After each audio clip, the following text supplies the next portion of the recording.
Hi students, we should be on page 297, and today we're reading Pericles, Calm in the Face of Danger. This My Story is a fictionalized account of events in the early life of Pericles, who appears in this chapter. So a fictionalized account means, yes, this comes from somebody's life named Pericles, but they've made some changes to it that makes it fiction, okay? So some things that are maybe embellished to make it a better story. Young Pericles never forgot the sight of the enemy approaching his city of Athens. He and his dog Ajax were up on the hill of the Acropolis, high above the city. From there, they could see the huge dust cloud of the advancing Persian army. Some said that the Persians were 5 million strong. How could tiny Athens resist such a mighty force? A voice echoed in the city below, calling out the warning to evacuate. All Athenians were to leave their homes at once and proceed to the port of Piraeus, 4 miles away. Ships there would ferry everyone to safety. Pericles and Ajax raced home through the crowded streets. They joined their family, who were already rushing to pack up their clothes and evacuate their stately home. 15-year-old Pericles was scared, angry, and confused, but he didn't show it. He always appeared calm, even in the face of danger. He helped his family lock up the house before heading down to the ships at Piraeus.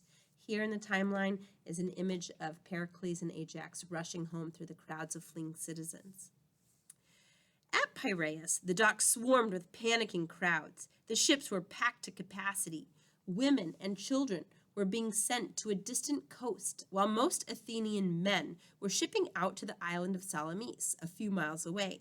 At Salamis, the Greeks planned to fight a final naval battle against the Persian fleet. The fleet would be the Persian navy also.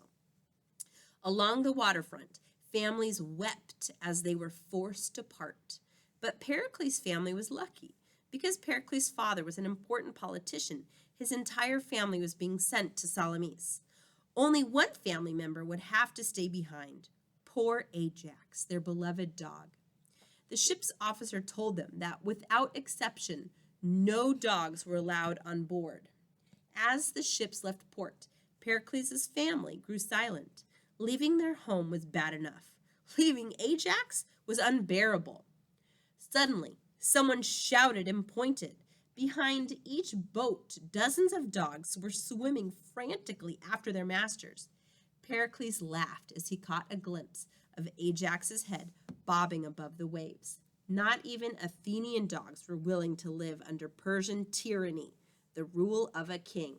And here in the timeline is that picture of behind each boat, dozens of dogs were swimming after their masters.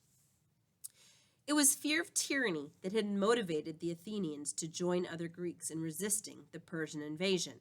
Like many Athenians, Pericles probably viewed the Persian War in political terms: Athenian democracy against Persian tyranny.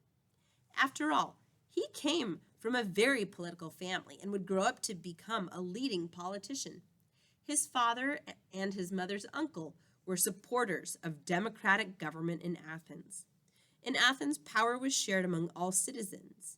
This was a new approach to political power, quite unfamiliar to the Persians, who simply obeyed their king. Even now, from the ship's deck, Pericles was watching democracy in action, for the decision to evacuate their city and continue fighting had been made by popular vote. When the family disembarked on Salamis, Ajax bounded in from the sea, drenching them all as he shook himself dry. But the family's laughter was short-lived. They knew that the powerful Persian fleet would soon arrive in hot pursuit. They feared that the next day, when the Greek ships faced the enemy, the entire Greek navy might be destroyed. That night, they saw Athens burning in the distance. They mourned for their home and for the beautiful temples on the Acropolis. All seemed lost. And up above on the timeline, again, we have that picture. From their safe haven on the island of Salamis, Pericles' family mourned as they watched Athens burn.